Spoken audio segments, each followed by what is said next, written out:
So a little bit of what am I doing here? For those of you who don't know me, my name is Philip Buchholz. I have a PhD in biochemistry and molecular biology. I'm a cancer gene jock. Basically, I do cancer genomics research at the University of South Carolina. And what that means is that I'm kind of an expert on all the ways that the human genome can get futzed with during your lifetime and which of those things cause cancer and which ones don't, okay? So technically, that means that I'm very, very skilled in the art of DNA sequencing. Okay, I can figure out the sequence of things that I didn't know what I was looking for. And I'm also pretty good, when I say I mean the people in my laboratory. You're not going to hear their names, but there's a group of people that do this excellent work. We're really good at detecting foreign pieces of DNA in places where they're not supposed to be, even if they're real low levels. And we used those skills during the pandemic. We invented the COVID test that many of you did a spit test.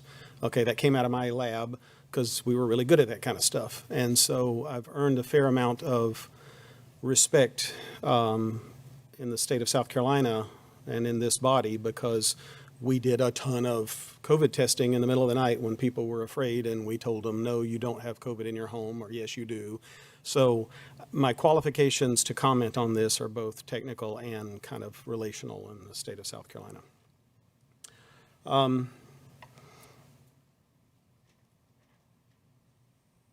I'll cut to a very narrow theme here, but it does touch on lots of these regulatory issues, and I'll leave it to you to expand on those if you want to. I'll try to stay in this narrow lane of some problems in the Pfizer vaccine as a case study for places in which regulatory oversight could be improved. All right, so first of all, let me say that my interpretation of the literature is that the Pfizer vaccine did a pretty good job of keeping people from dying, but it did a terrible job of stopping the pandemic. The early publications showed that it stopped infection, but that only lasted for like a month. Dr. Buchholz, could you pull the mic a little closer to you? Staff's telling me they're having trouble getting you on the recording. Okay. Okay, thank you. In my professional evaluation of the literature, the Pfizer vaccine did a pretty good job of keeping people out of the cemetery, but it sucked at stopping the pandemic. And it was the best of sucky options that we had. And I still believe that it was deployed mostly in good faith, but there were a lot of shortcuts taken because the house was on fire, and we could do a better job next time from the lessons that we're going to learn here. That's my own personal view of this, but I'm also, my philosophical bent here is, I'm sure many of you have heard of Occam's razor, right? Choose the simplest of explanations. Well, there's another one called Hanlon's razor, which is never attribute malice to that which can be better explained by incompetence. And so I'm trying to be gracious here in many circumstances. There could be malice underneath, but I'm trying to see just incompetence to be gracious. So the Pfizer vaccine is contaminated with plasmid DNA. It's not just mRNA. It's got bits of DNA in it. This DNA is the DNA vector that was used as the template for the in vitro transcription reaction when they made the mRNA. I know this is true because I sequenced it in my own lab. The vials of Pfizer vaccine that were given out here in Columbia, one of my colleagues was in charge of that vaccination program in the College of Pharmacy, and for reasons that I still don't understand, he kept every single vial. So he had a whole freezer full of the empty vials. Well, the empty vials have a little tiny bit in the bottom of them. He gave them all to me, and I looked at them. We had 2 batches that were given out here in Columbia, and I checked these 2 batches, and I checked them by sequencing. And I sequenced all the DNA that was in the vaccine, and I can see what's in there. And it's surprising that there's any DNA in there, and you can kind of work out what it is and how it got there, and I'm kind of alarmed about the possible consequences of this, both in terms of human health and biology, but you should be alarmed about the regulatory process that allowed it to get there. So this DNA, in my view, it could be causing some of the rare but serious side effects like death from cardiac arrest. There's a lot of cases now of people having suspicious death after vaccine. It's hard to prove what caused it. It's just, temporally associated. And this DNA is a plausible mechanism, okay? This DNA can and likely will integrate into the genomic DNA of cells that got transfected with the vaccine mix. This is just the way it works. We do this in the lab all the time. We take pieces of DNA, we mix them up with a lipid complex like the Pfizer vaccine is in. We pour it onto cells, and a lot of it gets into the cells, and a lot of it gets into the DNA of those cells, and it becomes a permanent fixture of the cell. It's not just a temporary thing. It is in that cell and all of its progeny from now on forevermore. Amen. So that's why I'm kind of alarmed about this DNA being in the vaccine. It's different from RNA because it can be permanent. This is a real hazard for genome modification of long-lived somatic cells, like stem cells. And it could cause, theoretically, this is all a theoretical concern, but it's pretty reasonable based on solid molecular biology, that it could cause a sustained autoimmune attack toward that tissue. It's also a very real theoretical risk of future cancer in some people. Depending on where in the genome this foreign piece of DNA lands, it can interrupt a tumor suppressor or activate an oncogene. I think it'll be rare, but I think the risk is not zero, and it may be high enough that we are to figure out if this is happening or not. And then again, the autoimmunity thing is not my wheelhouse. I'm not an immunologist, but the cancer risk is. That's my bag. I know this is a thing, and it is a possibility. Okay, a little nerdy science here. The central dogma of molecular biology is that DNA gets transcribed into RNA, okay? And then RNA gets translated into protein. This is just how life runs. Why does this matter? Well, DNA, for the purposes of this discussion, DNA is a long-lived information storage device. Okay, what you were born with, you're going to die with and pass on to your kids. DNA lasts for hundreds of thousands of years, and it can last for generations if you pass it on to your kids, right? So alterations to the DNA, they stick around. RNA, by its nature, is temporary. It doesn't last. And that feature of RNA was part of the sales pitch for the vaccine. The pseudouridine was supposed to make the RNA last a little bit longer, but still, it's a transient phenomenon. We're talking hours to days, okay? And then proteins. Once proteins are made, they also don't last forever. They last for hours to days. But something that makes its way into DNA has the potential to last for a very long time, maybe a lifetime. So this is a picture of the sequencing run that I did in the lab from a couple of batches of the Pfizer vaccine. And all those little bitty lines here are the little tiny pieces of DNA that are in the vaccine. They don't belong there. They are not part of the sales pitch or the marketing campaign. And they're there. There's a lot of them. This little graph here in the middle is the size distribution. It peaks around 100 base pairs, 120 base pairs. So the DNA pieces that are in the vaccine are short little pieces, 100, 120. There's some that are about 500 base pairs, a few that are even 5,000, but most of them are around 100 base pairs. Why is this important? Because the probability of a piece of DNA integrating into the human genome is unrelated to its size. So your genome risk is just a function of how many particles there are. So it's like, if you shoot a shotgun at a washboard, if you shoot a slug, you have some probability of hitting it. And if you shoot buckshot, you have a bigger probability of hitting it with some shot, right? All these little pieces of DNA that are in the vaccine are analogous to buckshot. You have many, many thousands of opportunities to modify a cell of a vaccinated person. The pieces are very small because during the process they chopped them up to try to make them go away, but they actually increased the hazard of genome modification in the process.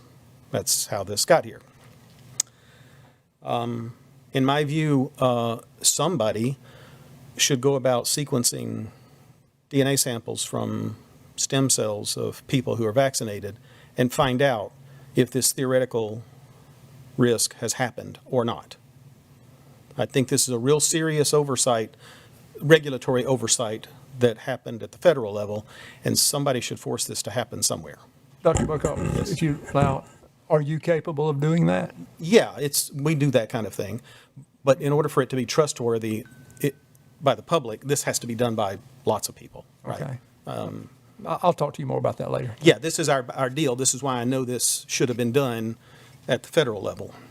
Okay. So we took all these pieces of DNA and we used them to glue together what the source DNA must have been. This is kind of, again, this is what we do in the lab all the time. And all these little red and green lines here, these are all independent little pieces of DNA. This must have had 100,000 pieces of DNA in this sequencing run. And you can put them all back together and see what they came from is this circle over here. It's a plasmid that you can go shopping online to buy from Agilent, and it's clear that Pfizer took this plasmid and then they cloned spike into it, and they used it in a process called in vitro transcription translation, in vitro transcription, where you feed an RNA polymerase this plasmid, and it makes a whole bunch of mRNA copies for you. Okay, and then you take this mRNA, you mix it with the lipid nanoparticle transfection reagent, and now you've got your mRNA vaccine, but they failed to get the DNA out before they did this. So these little pieces, they did make some effort to chop it up, so all these little pieces of the plasmid got packaged in with the RNA. That's clear as day what happened just from the forensics of looking at the DNA sequencing. Okay, a little bit of a regulatory note here. The way you do RNA transcription, in vitro transcription reactions, you have to give it a DNA template, okay?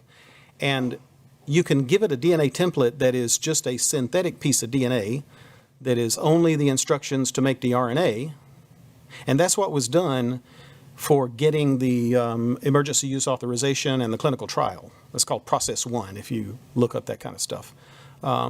They made a PCR product of just the bits that they wanted, and then they did the in vitro transcription, made a bunch of RNA of that. There was no plasmid DNA to contaminate the stuff that was used for the trial. But that making that PCR product doesn't scale the way that was necessary to vaccinate the whole world.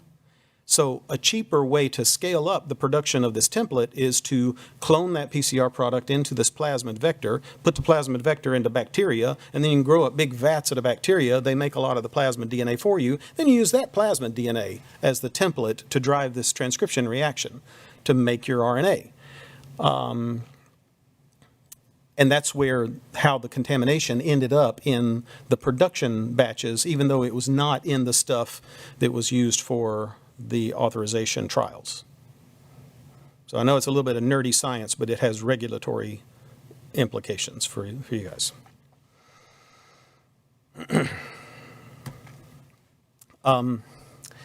We can measure the quantity of this stuff pretty easy in the lab. We're good at doing this kind of stuff. This is the same. We made a little PC.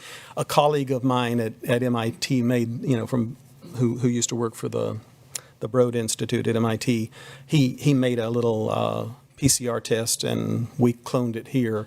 This is similar to the PCR test that you all took for the spit test. Okay, same idea and same expertise behind it. And we can quantify exactly how much of this stuff is in a vaccine or any other tissue.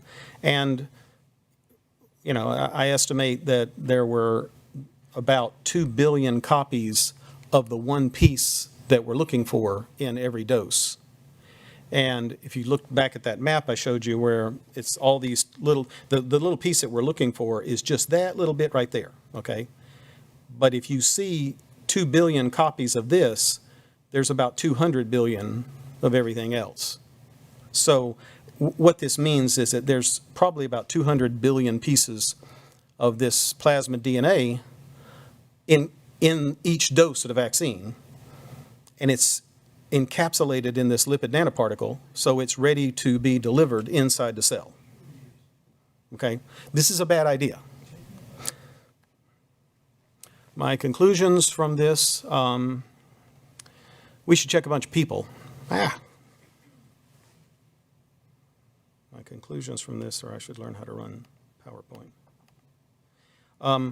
We should check a bunch of vaccinated people getting tissue samples especially if we focus on harmed people, but that's not necessary. We could also just focus on regular unharmed people and see if this plasmid DNA is integrating into the genomes of any of their stem cells. It leaves a calling card that is there. One of the reasons why I'm focusing on this is because it's kind of different from a lot of the other imagined harms where you can't really prove it. You can be suspicious because of the timing, but you can't really prove it. This one you can prove it because it leaves a calling card, okay? You find it in the stem cells of harmed people, it's equivalent to finding a certain type of lead in someone who is now dead. It's pretty reasonable to assume that that's what caused it. The royal we, meaning you guys, should insist that the FDA force Pfizer to get the DNA out of the booster and all future versions of this vaccine. I'm a real fan of this platform, okay? I think it has the potential to treat cancers. I really believe that this platform is revolutionary, and in your lifetime, there will be mRNA vaccines against antigens in your unique cancer, okay? But they got to get this problem fixed, okay? And right now, I think the financial incentives are too great to just keep on rolling with it, and it's going to take some encouragement to get it out. The regulation that allowed this DNA to be there in the first place, I don't think that the amounts there actually exceed the regulation limits. In some batches, it may. In the 2 batches that I looked at, one of them it was just under the limit, and one it was just over the limit. My colleague in Boston has looked at a fair number of other batches, and there's a handful that are super high, and there's a handful that are super low. But the fact that there is a regulatory threshold for amount of DNA allowed in a vaccine is a throwback to an era when we were talking about vaccines that were like a recombinant protein that or a dead virus, attenuated virus produced in CHO cells or something like that. And the DNA that might be in it is naked DNA. And you might have a little bit in the vaccine. That's not a problem because naked DNA gets chewed up immediately upon vaccination, and there's no real mechanism for it to get inside the cells. They inappropriately applied that regulatory limit to this new kind of vaccine where everything is encapsulated in this lipid nanoparticle. It's basically packaged in a synthetic virus able to dump its contents into a cell. So I'm thinking Hanlon's razor here, okay? I don't think there was anything nefarious here. I think it was just kind of a dumb oversight. And it's going to take, because the financial incentives are so great to just, sweep it under the rug, and the career incentives of people that approve this are going to be, there's nothing wrong here. It's going to take some encouragement to make people prove that it's okay. But I really believe this was an inappropriate application of an old school regulation to a new kind of vaccine. And who knows, maybe we'll check a bunch of people and we'll find out for sure that this is indeed not a problem. And that will do the public good if we prove that. Mr. Chairman. Senator Cash.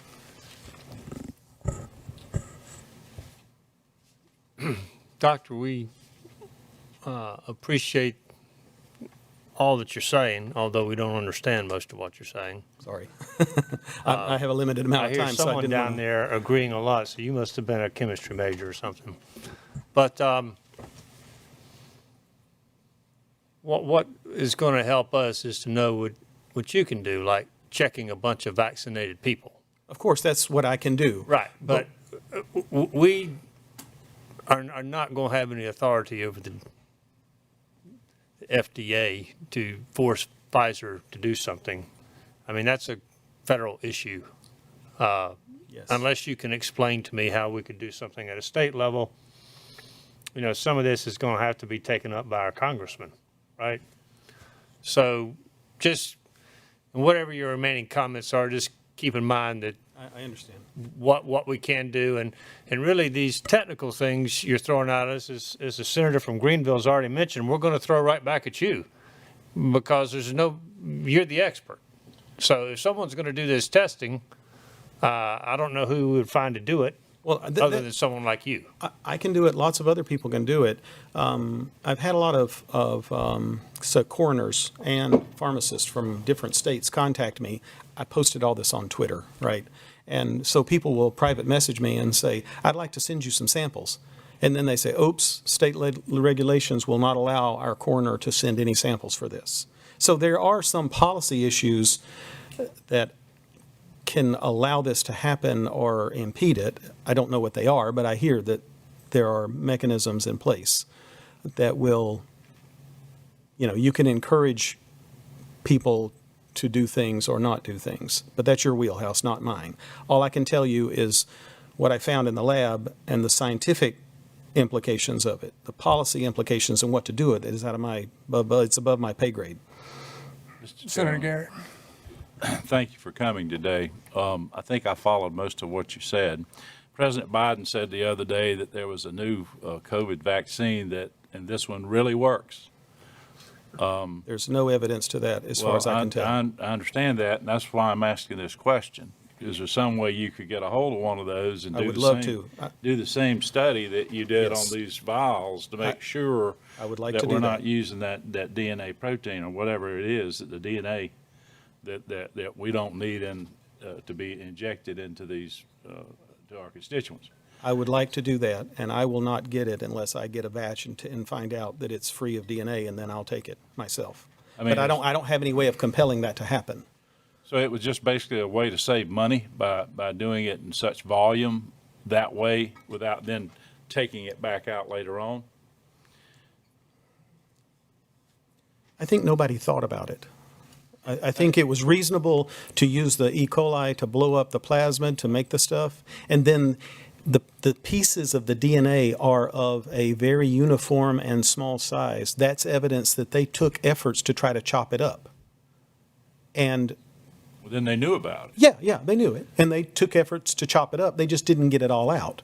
But And- having said that, I guess that they just didn't think about the hazard for genome modification, because it's not all that expensive to add another process to get it out. well, that's what I'm saying. I can't this get was inside their rushed- mind. This I don't was know. rushed too much, and that's why I'm saying these subsequent, we've heard testimony, these subsequent, variant, subsequent boosters, et cetera, are leading to maybe not scientific yet, but at least collateral knowledge that apparently these things are causing death and disability later on, and also the aging process, which you heard about a few minutes There's a lot of suspicious associations. so, but it seems that's to all me I can that, say. that before we can, in South Carolina, give this new vaccine a whirl around here, seems to me that our people ought to be able to look at that, Mr. Chairman, and see whether or not it's got this DNA, and if it does, fine, tell everybody it's got the DNA and the problems associated therewith. Then you got informed consent. Correct. Okay, but without that, we It don't was have not informed informed consent. consent. I'm not really happy about that, Mr. Chairman, and do what I can to try to help. Knowing what I Injunction or know, otherwise. knowing what I know now about this, I would still have recommended it to my elderly parents, Okay? but I probably would not have given it to my daughters. And I feel like my consent was not as informed as it should have been. Thank you. Yeah, Representative Morgan. I almost don't know where to start. I'm trying not to talk because it's a hearing and we want to hear you, but you have made so many questions come to my mind. And one I should know, but I don't remember. What percentage of vaccinated people had this kind of vaccination?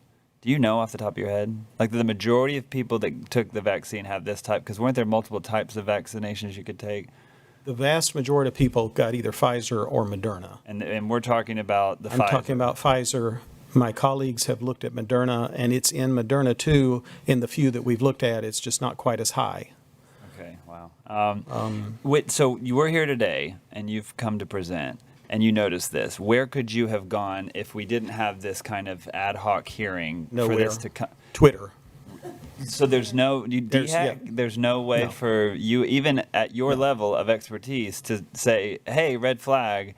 I state emailed specific. the FDA and I tweeted at them. That's about the extent of my resources. It's just and- fascinating to me that in the state that we don't have some kind of, I guess it goes to kind of the entire thing that we're talking about, is that our state agency should have more focus on our citizens' health. And, it's great, CDC can send us stuff, but we'll make the decision. And there should be a way for, especially at your level, to get input to DHEC when you notice something like this immediately and say, hey, DHEC, you should consider this. And then they can come and tell us immediately, hey, we need to get authorization, or you need to change this regulation to look into this. And it just seems like we've totally dropped the ball in every direction, with the state prioritizing, our decision making on this kind of stuff and investigating into it, just letting the federal government take it and do a terrible job. So I had a lot of experience with DHEC rolling out the saliva test. Okay, so we invented the saliva test, and then we had to deal with DHEC to try to get it rolled out for the state. And it appeared to me that they were just overrun. They weren't prepared for what this pandemic was. And it's no fault of theirs. I told people at the time that I felt like these were hobbits in the Shire that were, accustomed to taking care of small problems, and now all of a sudden we're in the War of the Ring, and there are orcs at the gate, and we're expecting them to deal with this tremendous challenge, and that's not who we put there. And that's not their fault. I mean, it's just we were not prepared to handle something of this magnitude. So some amount of grace, I think, is appropriate, even though we could do better next time by beefing up who's guarding the gates. If you had tomorrow fixes to the system, what would they be that we could? That's your job, man. I don't know. But I mean, since you lived it and saw based on the research, should we have somebody actually checking up, especially on something that is being pushed statewide? I mean, state resources are being used saying to take this vaccine. You have to hire people that are qualified to tell the feds no. And that's not what we do here usually. In South Carolina, we hire people. Sometimes we say no to the feds just to be ornery, because that's our culture in South Carolina. But many times we say, well, I don't know. What do other people do? And we hire people all over that they ask, well, what does Clemson do? What does USC? Well, what do they do over in this other state? Instead of putting people in place that we would have confidence in saying no to whatever the recommendations were, we put people in that we often encourage them to not make too many waves and just go ask the feds what they're doing. And that's not their fault. That's the culture that we cultivated. So I know that South Carolina culture is, no, we're going to do our own thing. But in reality, in terms of actually doing stuff, almost always people will say, well, what do they do else in another state? Or what are they doing at the Fed level? And I'll just go along with it. Would it be, and I'm not a medical professional by any stretch, would it be realistic for anything that is being promoted, especially on a large scale, a vaccination that's coming from who knows where, to have it be investigated by people in our state, such as yourself, or would that be too? It was reasonable to trust the FDA, even though I have my doubts about their independence now. Everybody just trusted the feds to do this, and at the time, that was kind of reasonable. But going forward, that's my question. Going forward, is it possible? Is it reasonable for us to be able to have a system where we could, especially if the taxpayer money is going to be used to push it and tell people to get it, that we have it set up that it's automatically tested, basically, or looked into by scientists and medical professionals in our state to determine, maybe it's in DHEC. Maybe DHEC has that, where they are required to look into it and have their own, summary or decision on whether or not it's safe and effective, since we know that CDC and FDA and all these are not doing a good job with it. And I guess I'm asking you as a professional, do you hear that and think, wow, that's going to cost an insane amount of money and good luck? Or that's reasonable? The actual, scientific experiments are, I don't think, an insane amount of money. It's having the regulatory and financial independence to say, no, we're not going to do it the way we're told until we find out that it's okay, when in reality, much of our support comes from federal sources. It's like if you have a better idea for how to build the interstate, you kind of have to do what the federal people tell you, regardless, right? Because that's where the money comes from for a lot of the interstate infrastructure. And I think, I'm not a policy expert, but I think that a lot of financial support through the healthcare system and elsewhere was tied to compliance to the federal narratives. And so I don't know that you can create true independence you could maybe create some kind of oversight that would enhance the public trust in whether it was a good idea or not. But that's a different matter from us being able to go our own way all the time. But But you could at least- that's your leader, that's your area of expertise, not mine. Yeah. But it is possible to have somebody look into vaccinations and do similarly Yes. to what you did This on I whatever did we this went. on my own money with free student. I mean, yeah, this is not terribly expensive to do these kinds of tests. But, there has to be in a system that professors are not going to be penalized for producing results that are counter to what the party line is supposed to be. And that you can create bubbles of where the protection for people whose job it is to check things, and if they come up with answers that nobody likes, they can still say them. And you have to create these kind of protection bubbles. Mr. Chairman, Yes, I Senator want to Kay. ask him just a few more questions. Okay. Doctor, are you planning to publish these findings? Have you tried to publish these findings in a journal? No and no. They're not, as of now, they are interesting and concerning, but they don't rise to the level of a peer-reviewed publication. The most likely, the best possible outcome would be that I would check a bunch of people, find out it never integrated, and this is not a problem, and then it will never be published because papers don't publish negative results. Kind of the worst outcome is I can check a bunch of people and I find, oh, it integrated and it's causing these horrible things, and yeah, then I'll get a paper and be famous. But I'm hoping that that's not the way it goes. So you see how there in academia for publication, there are all these perverse incentives in place where the kind of thing you need to be done is the kind of thing that does not generate a publication. You need a regulatory body to check, find no problem, and tell the public, there's no problem, we checked, and there ain't nothing there. That will never get published, or very seldom. It's hard to publish negative results like that. And that's why academic science is not the best place to do it. How long would it take to do what it is you're talking about here, about check a bunch of vaccinated people? I mean, it's hard for me listening to all this for the first time to calculate how alarmed you are and whether, in your personal opinion, you would hit the pause button on allowing this new vaccine, so to speak, without knowing more. How long does it take, and how serious is it to find out this information before people keep taking these vaccines? It takes about 3 hours to check a vial of vaccine to see if it's got this in it. About $100 of reagents. And I'm not going to get it unless I find a vial that I can check ahead of time and make sure it's not there. And if it is there, I'll take a pass on it. Thank you. Well, Dr. Bookhoff, thank you so much for being here. And I would like to say that I would sort of, in the world of COVID that we've been dealing with all the lies and cover-ups and misinformation out there, I would almost call you a whistleblower. And Dr. Lead, I think we may have found our state's Surgeon General here. No. It's not my, thank you for your confidence in me, but that's what I beyond would my. like to say is, as we wrap it up, is I do appreciate you. I understand where you are employed.